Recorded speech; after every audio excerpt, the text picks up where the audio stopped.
Tugas pemimpin adalah memutuskan. Sesulit apapun itu.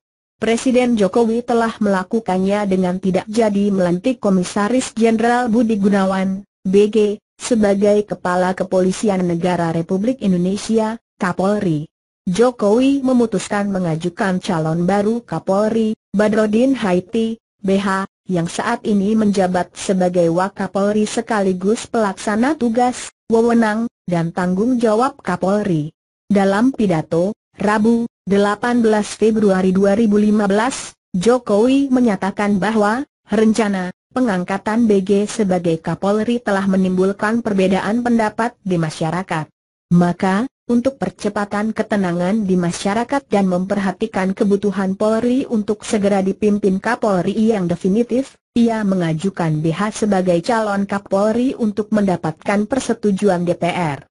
Pro dan kontra, seperti biasa, selalu mengiringi setiap keputusan apapun. Tak terkecuali soal Kapolri. Dari perspektif hukum tata negara, sudah mulai ada yang bersuara bahwa Jokowi melanggar undang-undang, terutama UU Nomor 2 Tahun 2002 tentang Polri. Alasannya, nominasi BG sebagai calon Kapolri telah disetujui DPR. Tinggal kewajiban Presiden untuk mengangkatnya. Benarkah Jokowi telah melanggar UU Polri? Saya termasuk yang sejak awal tidak sependapat bila Jokowi dinilai melanggar UU Polri bila tidak jadi melantik BG dan mengajukan nama baru.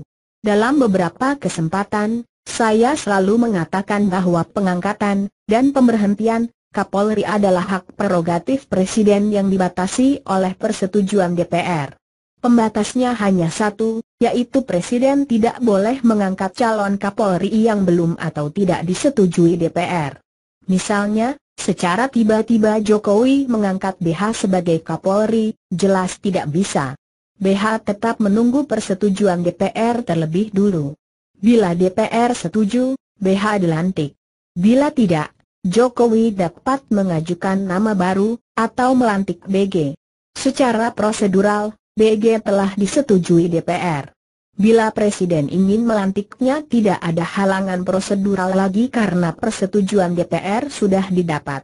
Namun, Presiden tidak bisa disalahkan atau dianggap tidak berwenang bila tidak jadi mengangkat atau melantik nama yang telah disetujui DPR. UU Polri tidak mengatur hal ini. Dari sisi logika, andai calon Kapolri yang telah disetujui tersebut ditolak masyarakat, apakah Presiden harus tetap melantiknya? Contoh lain, bila calon yang telah disetujui tersebut tertangkap basah melakukan perbuatan tercela, judi, mabuk, dan sebagainya, apakah tetap harus dilantik? Hukum dibuat agar tercipta keteraturan. Bila yang dianggap menjalankan hukum justru memunculkan ketidakteraturan, protes di sana-sini, kriminalisasi, pembangkangan, dan lain sebagainya, maka hukum tersebut telah melenceng dari tujuannya. Hukum yang seperti itu tidak pantas lagi disebut hukum. Dalam konteks rencana pelantikan BG, sudah sangat jelas telah memunculkan kontroversi serius di masyarakat. Banyak penolakan di masyarakat, diakui atau tidak. Pembebasan BG dari status tersangka melalui putusan pra-peradilan Hakim Sarpin Rizal Dipak juga menyurutkan masyarakat yang protes dan tidak setuju dengan pelantikan BG. Putusan pra-peradilan itu sendiri belum membebaskan BG secara substantif dari tuduhan berekening gendut. Belum ada pengujian benar tidaknya dugaan tersebut. Putusan pra-peradilan hanya mengatakan Komisi Pemberantasan Korupsi, KPK, tidak berwenang menyidik BG lantaran BG bukan penyelenggara negara dan penegak hukum saat dugaan tindak pidana dilakukan. KPK bisa saja menyerahkan penanganan kasus ini kepada kejaksaan atau kepolisian sehingga BG sewaktu-waktu dapat jadi tersangka kembali. Bahkan, bisa jadi BG akan menjadi tersangka lagi bila permohonan peninjauan kembali terhadap putusan Hakim Sarpin dikabulkan Mahkamah Agung. Kewenangan konstitusional. Secara teoritis, karena UU Polri tidak mengatur mengenai boleh tidaknya tidak melantik calon yang telah disetujui DPR, Presiden sebagai pemegang kekuasaan eksekutif tertinggi dapat menentukannya sendiri berdasarkan kewenangan konstitusional yang dimiliki berdasarkan Pasal 4 Ayat 1 UUD 1945 yang menyatakan bahwa Presiden memegang kekuasaan pemerintahan negara. Perlu dicatat, UU Polri menyatakan bahwa Polri berada di bawah Presiden. Kapolri dalam pelaksanaan tugasnya bertanggung jawab kepada Presiden. Jadi tidak seharusnya Presiden dipaksa untuk melantik seorang calon Kapolri yang sudah tidak diinginkannya lagi kendati yang bersangkutan sudah mendapat persetujuan DPR.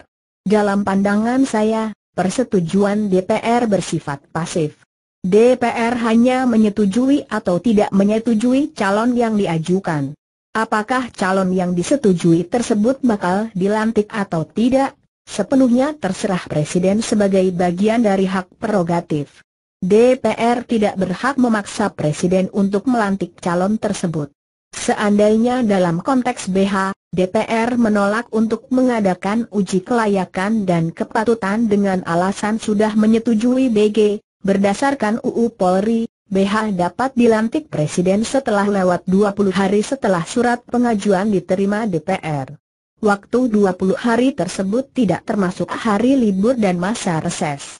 Dengan demikian, pilihan bagi DPR adalah mengadakan uji kepatutan dan kelayakan terhadap BH.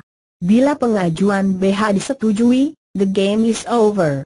BH akan menjadi Kapolri definitif.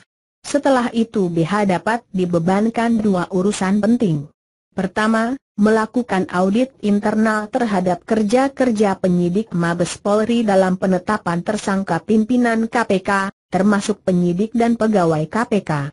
Apakah betul yang dituduhkan bahwa telah terjadi kriminalisasi? Bila memang begitu, BH harus memerintahkan penyidik agar mengeluarkan surat perintah penghentian penyidikan. Kedua, BH merestorasi hubungan dengan KPK.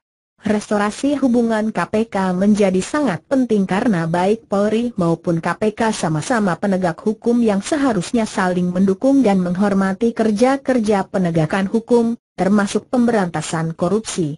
Baik Polri maupun KPK tidak boleh disandra siapa saja yang mau memanfaatkan kedua institusi untuk menjadi tameng akan kejahatan yang pernah dilakukan.